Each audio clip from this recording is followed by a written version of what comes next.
সভায় এসে আসার পরে বুঝতে পারলাম, আমাকে কেউ একজন নিয়ে এসছেন, এটা ঠিকই। আসার পরে বুঝতে পারলাম যে ফরমালি কিন্তু আমার আসার কথা নয়। আমি হঠাৎ করে আপনাদের মধ্যে এসে পড়েছি। তো হঠাৎ করে এসে পড়েছি মানে হঠাৎ করে কিছু কথা বলবো, সেগুলো আপনাদের অনেকের খারাপও লাগতে পারে, ভালোও লাগতে পারে। দেখুন, নির্বাচন এসে গেছে। নির্বাচনে এই আসন থেকে বরাবরই তৃণমূল জিতছে।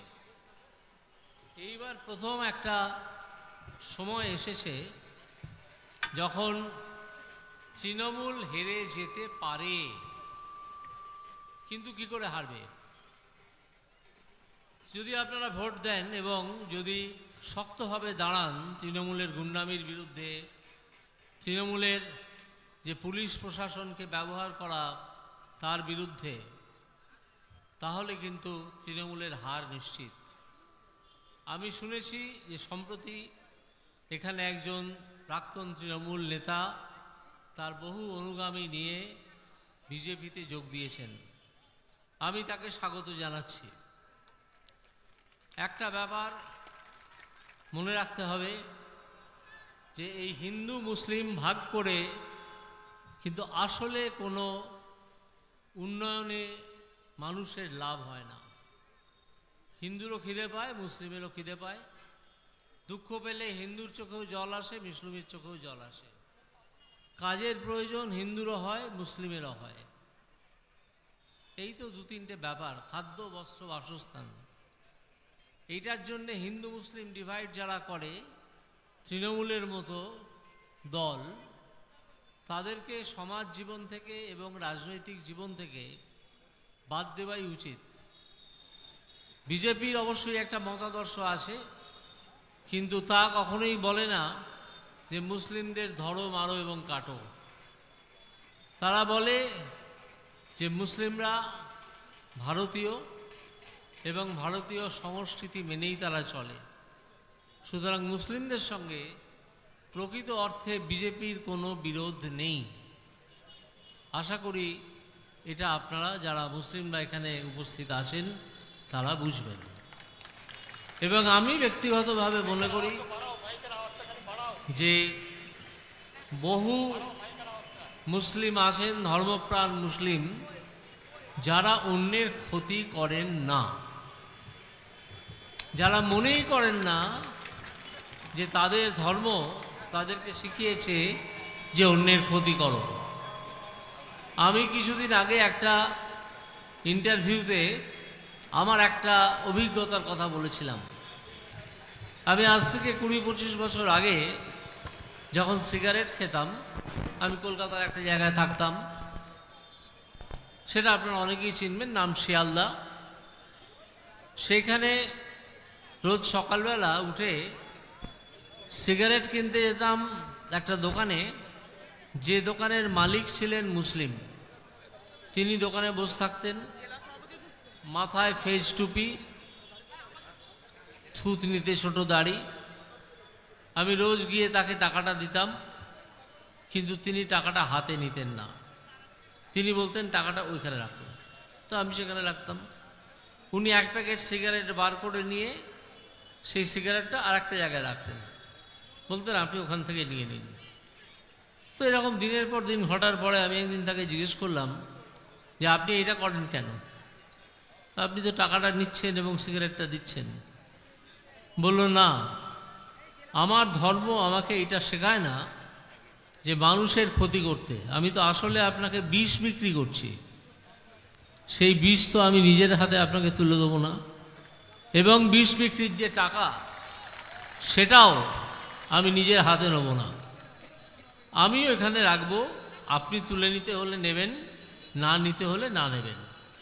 আপনি টাকা এখানে রাখবেন, আমি নেব, কারণ এটা আমার ব্যবসা, কিন্তু আমি সরাসরি আপনার থেকে টাকা নেব না। একজন ধর্মপ্রাণ মুসলিম এই রকমই মানুষ। তারা কখনো অন্যদের ক্ষতি করার জন্যে উগ্রবাদী হয়ে ওঠেন না। কিছু মুসলিম আছেন যারা দৌরাত্ম্য করেন, উগ্রবাদী হয়ে ওঠেন, তাদেরকে কিছু লোক উৎসাহ দেয় উগ্রবাদী হয়ে ওঠার জন্যে, তাদেরকে টাকা পয়সা দেয় এবং হিন্দুদের বিরুদ্ধে লড়িয়ে দেয়। অনেক রায়টের অভিজ্ঞতা আমাদের আছে, মালদা মুর্শিদাবাদে সাম্প্রতিককালেও আছে। আমি মনে করি তারা কিন্তু সঠিক মুসলিমের পথে নেই যারা এই কাজগুলো করেন। আপনাদের উদ্দেশ্যে বিশেষ করে মুসলিম সম্প্রদায়ের মানুষ এখানে যারা আছেন, যারা সম্প্রতি বিজেপিতে যোগ দিয়েছেন, তাদের উদ্দেশ্যে আমার আহ্বান এবং আবেদন যে দেশটা আমাদের, দেশটা হিন্দুর এবং মুসলিমের একই সঙ্গে, দুজনের।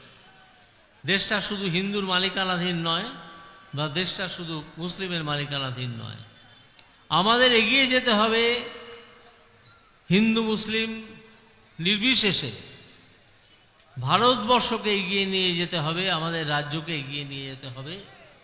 যে রাস্তায় কিন্তু তৃণমূল সরকার একটা বাধা তৈরি করে রেখেছে,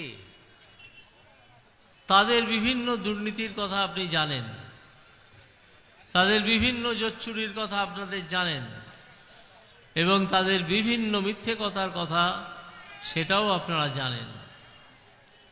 আপনারা নিজেরা একটা হিসেব করুন, আজকে যারা এখানে মুসলিমরা উপস্থিত আছেন, আপনারা কতজন এমপ্লয়মেন্ট পেয়েছেন এই তৃণমূলের শাসনে?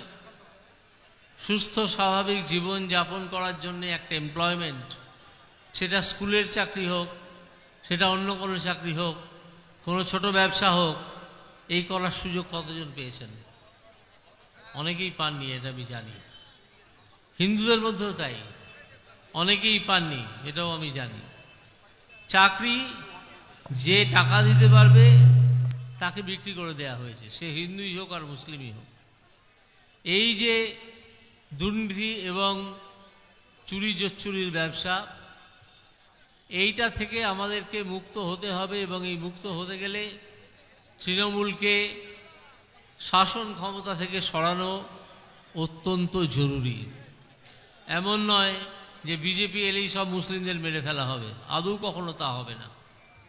কেউ একথা বলেনি। বিজেপিও মনে করে যে ভারতবর্ষ হিন্দুদের যেমন দেশ, মুসলিমদেরও দেশ। বিজেপি বিভেদের কথা কখনো বলে না। মুসলিমরা তাদের মতো ধর্মাচরণ করবেন, তাদের মতো ধর্মাচরণ করবেন, তাদের মতো স্বাভাবিক জীবনযাপন করবেন, হিন্দুরাও করবেন, পাশাপাশি থাকবেন, কিন্তু কোনো বিভেদ থাকবে না। আমরা দেখতে পাচ্ছি যে আমাদের মধ্যে আমাদের নেতা শুভেন্দু অধিকারী এসে পৌঁছেছেন। তাকে মঞ্চ থেকে আমরা স্বাগত জানাচ্ছি। শুভেন্দু বাবু আমাদের মধ্যে এসে উপস্থিত হয়েছেন। এই মানুষটির দিকে আমরা সারা বাংলার মানুষ তাকিয়ে থাকি। একটা বাংলার মুক্তি আন্দোলন শুরু করার যে যোগ্যতা, তা আমি দেখতে পাই ওনারই আছে। এখানে একটা ব্যক্তিগত কথা না বললেই নয়। আজকে আমি যে এখানে দাঁড়িয়ে আছি আপনাদের সামনে, এবং এখনো বেঁচে আছি, জীবিত আছি, তার জন্যে সম্পূর্ণ কৃতিত্ব এই শুভেন্দু বাবু। তিনি না থাকলে এতদিনে আমার মৃত্যু হতো। তো এই শুভেন্দু বাবুকে আমাদের সমর্থন করে বিজেপিকে শক্ত করতে হবে, বিজেপির হাত শক্ত করতে হবে, এবং শুভেন্দু বাবু যাতে উপযুক্ত নেতৃত্ব দিতে পারেন এই বাংলাকে, সেই দিকে তাকিয়ে আমাদের একত্রিত হয়ে হিন্দু মুসলিম এক হয়ে কাজ করতে হবে। আমার বক্তব্য মোটামুটি শেষ। আর যদি কিছু বলতে হয় তাহলে যে কথাগুলো আমার মুখে আসবে সেগুলো খুব বিতর্কিত কথা হয়ে যাবে, তা আমি আজকের এই জনসভায় বলতে চাই না। তা আমি নিশ্চয়ই বলবো কোনো টিভি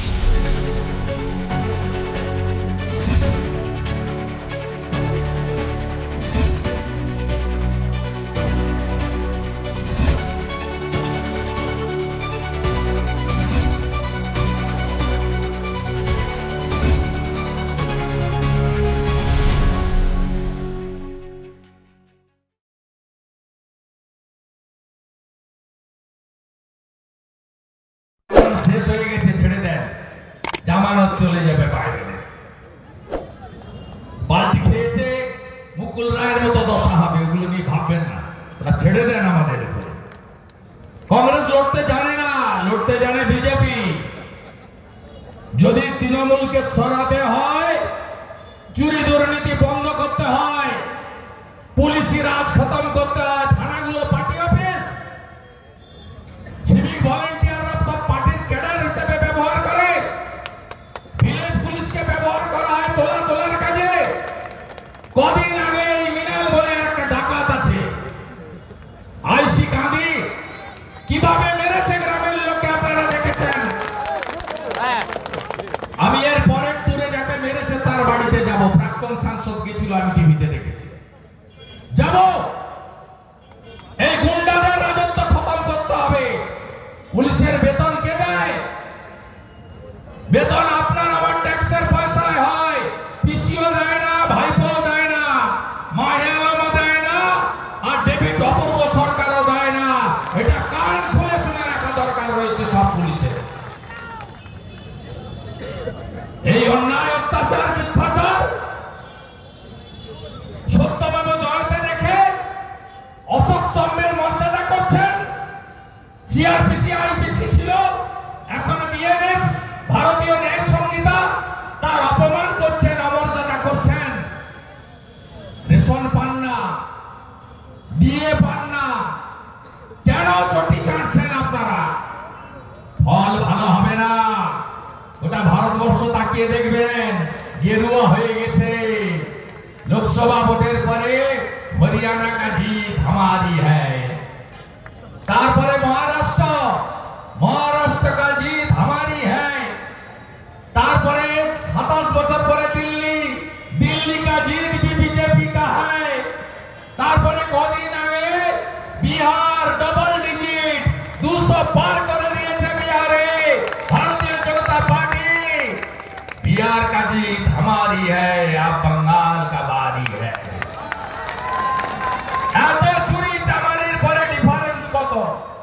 গত লোকসভা ভোটে আমরা 2,33,27,000 আর ছাপ্পা মেরে diamond Harbour model Keshpur line 2,75,00,000, 42 লক্ষের ডিফারেন্স, মানে 22 লক্ষ ইধার আর উধার।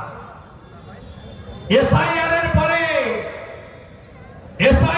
পরে কোন ডিফারেন্স থাকবে না। ইতিমধ্যে কি কি হয়েছে শুনুন। আধার বলেছে ইলেকশন কমিশনকে 34 লক্ষ মৃত। মৃতর নাম রাখতে আপনি পারবেন না, যতই চেষ্টা করুন। বিডিও বাবু, ডিএম বাবু, মমতা ব্যানার্জির হয়ে যতই চেষ্টা করুন, মৃত নাম থাকবে না। আমরা ব্যাগে করে জমা দিয়ে এসেছি 13,25,000 ডবল এন্ট্রি।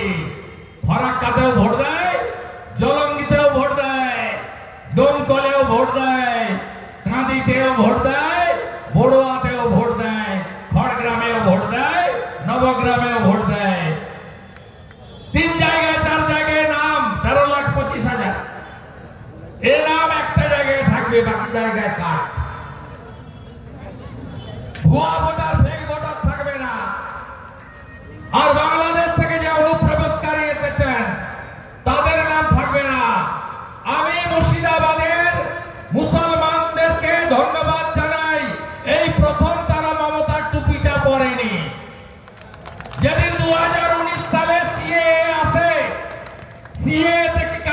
নাগরিকত্ব কাড়ার কথা ছিল না, ছিল না বন্ধু? যারা ধর্মীয় উৎপীড়নের কারণে আফগানিস্তান, পাকিস্তান, বাংলাদেশ থেকে পালিয়ে এসেছিলেন বা আসছেন, তাদেরকে নাগরিকত্ব দেওয়ার বিষয় ছিল। মমতা ব্যানার্জি কি করলো? বললো এনআরসি, ডিটেনশন ক্যাম্প, মুসলিমদের তাড়াবে। 19 সালের পরে খেপিয়ে কি কি ক্ষতি হলো দেখুন। জিয়াগঞ্জ, আজিমগঞ্জ, হাজারদুয়ারি এক্সপ্রেস আগুন দিয়ে পোড়ানো হলো, বেলডাঙ্গা স্টেশন জ্বালানো হলো, রেজিনগর স্টেশন জ্বালানো হলো, ঔরঙ্গাবাদে মন্দির ভাঙা হলো, আমাদের জঙ্গিপুরে 68টা দোকান, 65টা হিন্দু, 3টে মুসলিম, সবার দোকান লাইন দিয়ে ভাঙলো। এর জন্য দায়ী কে? মমতা ব্যানার্জি সিদ্দিকুল্লাহকে মাঠে নামিয়ে ভোট রাজনীতি করার জন্য আজকে সিএ কে এনআরসি বলেছিল। এবারেও সিএ চালু হয়ে গেছে। কাকে ডিটেনশন ক্যাম্পে পাঠানো হয়েছে নাম বলুন। বলুন উত্তরপ্রদেশে, গুজরাটে, মহারাষ্ট্রে সংখ্যালঘু মুসলিমরা ধর্ম পালন করতে পারেন, হ্যাঁ কি না? এত মিথ্যা কথা। এবারে বলেছিল এসআইআর মানে এনআরসি, কেউ টুপি পরেনি। তোমার টুপি কেউ পরেনি মমতা ব্যানার্জি। সবাই বুঝে গেছে ভারতীয় জনতা পার্টি এলে পেটে ভাত, হাতে কাজ, মাথায় ছাদ, বিজেপি দেবে, বিজেপি দেবে, বিজেপি দেবে। তাই তোমার টুপি কেউ পরছে না। এই দুর্নীতিগ্রস্ত চোর, নারী নির্যাতনকারী, ধর্ষকদের পার্টি তৃণমূলকে একদম গেড়ু তুলে উপড়াতে হবে। সব বুথগুলোকে দুর্গ বানান, সব বুথগুলোকে দুর্গ বানান। হিসাব চাই না? 100 দিনের কাজে টাকা চুরি করেননি? করেননি? বিড়ি নিভিয়ে নিভিয়ে খেতেন, তুলো লাগানো সিগারেট ছাড়া খান না। গ্যাটিস লাগানো সাইকেল, বাচ্চা স্কুলে যাওয়ার জন্য ছোট গাড়ি, নিজের জন্য এসি গাড়ি, স্করপিওতেও হচ্ছে না, এখন ফরচুনার, নিউ ব্র্যান্ড। রানীনগরের এমএলএ তো সিনেমা করতে লাগিয়ে দিয়েছে, এত টাকা। ঘন ঘন সিবিআই আর ইডির অফিসে দেখতে পাওয়া যায়। একজন তো মারাই গেল ডোম করে এমএলএ। আমি আরো তো লাইন দিয়ে শামসেরগঞ্জের আমিরুল যায়, সুতির ইমানি যায়, রঘুনাথগঞ্জের আখরু যায়। আর জীবন্ত জীবন্ত একদম সিনেমা বানিয়ে দিয়েছে। প্রাচীরে ঝুলছে কে? বড়োয়ার এমএলএ আবার কে? পুকুরে মোবাইল ফেলছে কে? বড়োয়ার এমএলএ আবার কে? প্রথমবার 1 বছর আবার ধরে নিয়ে গেছে ভোরবেলা এসে।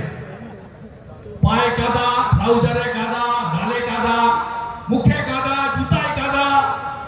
এই তো বড়োয়ার এমএলএ, ভাবা যায়? প্রাচীরে ঝুলছে সিনেমা। মেশিন নিয়ে এসছে সিবিআই, জল ছেঁচা চলছে, মোবাইল উদ্ধার। কি কাণ্ড! তারপরেও আমি ফাঁস করেছি। জেলের ভিতরে বলছে 15.5 দিয়ে যাও। এই যে লাস্ট এসেস, একটা ফ্রেশারের নাম নেই, কোন ফ্রেশার চাকরি পায়নি। তাই মুর্শিদাবাদের মানুষ পরিত্রাণ চায়। পরিত্রাণ বিজেপি দিতে পারবে। 21-এ আমরা 2টো পেয়েছিলাম, 20টা সিটে বিজেপির সঙ্গে লড়াই হয়েছে তৃণমূলে। কংগ্রেস পারেনি, কংগ্রেস থার্ড হয়েছে। ফরাক্কাতেও সেকেন্ড বিজেপি, রঘুনাথগঞ্জেও সেকেন্ড বিজেপি, লালগোলাতেও সেকেন্ড বিজেপি, ভগবান গোলাও সেকেন্ড বিজেপি। আর এই বড়ুয়া সিট তো গণনা কেন্দ্রে নিয়ে নিয়েছে 1700 ভোটে। এই সিট তো আপনারা আমাদের জিতিয়ে দিয়েছিলেন, এটা বিজেপির সিট। একদম ভয় পাবেন না। আমি শুভেন্দু অধিকারী বিরোধী দলনেতা আছি। মমতাকে নন্দীগ্রামে হারিয়েছি, 26-এ ভবানীপুরে হারাবো। ভরসা রাখুন,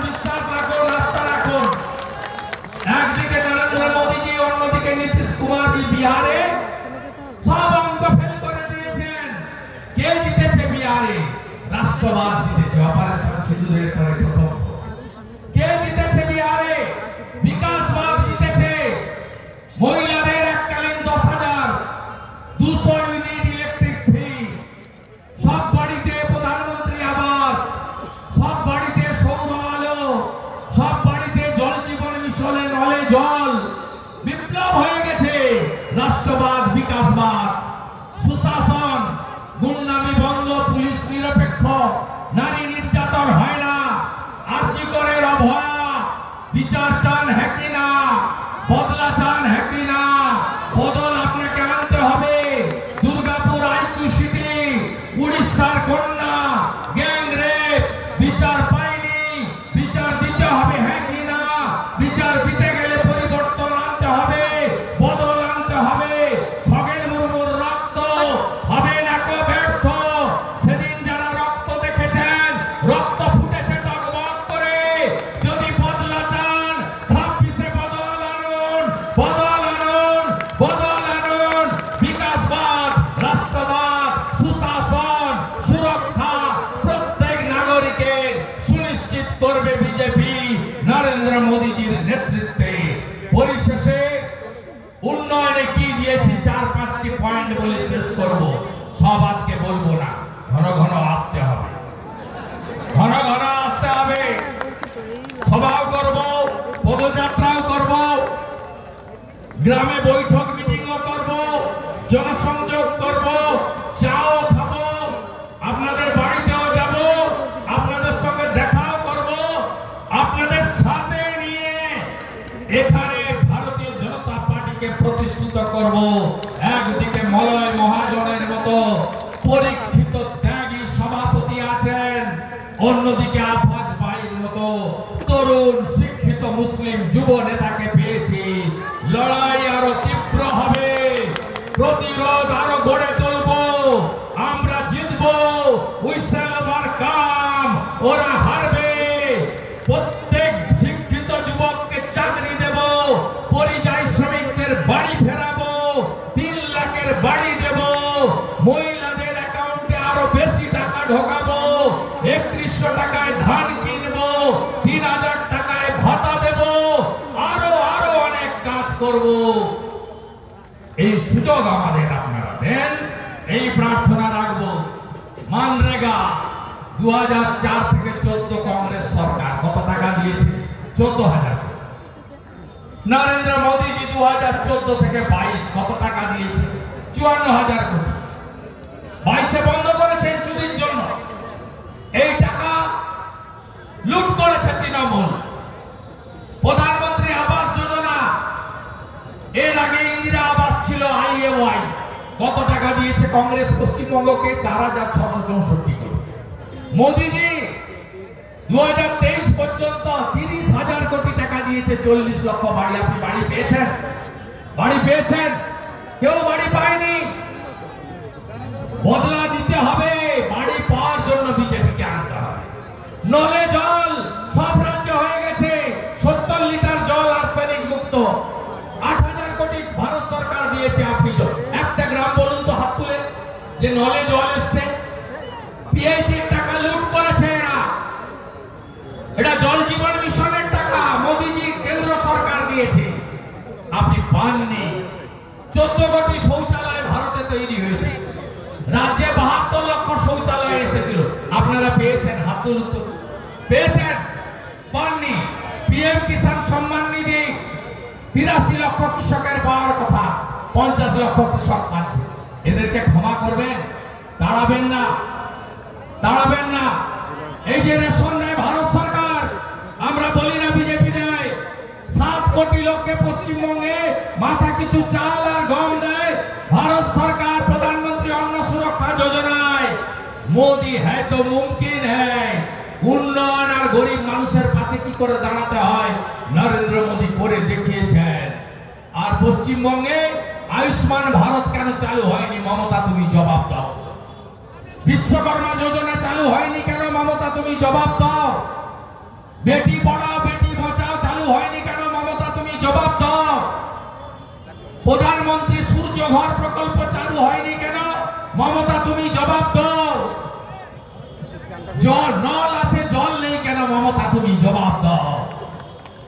তাই সবাই আসুন, আর বাড়াবো না, বেলা ছোট, বাড়ি ফিরবেন আস্তে আস্তে।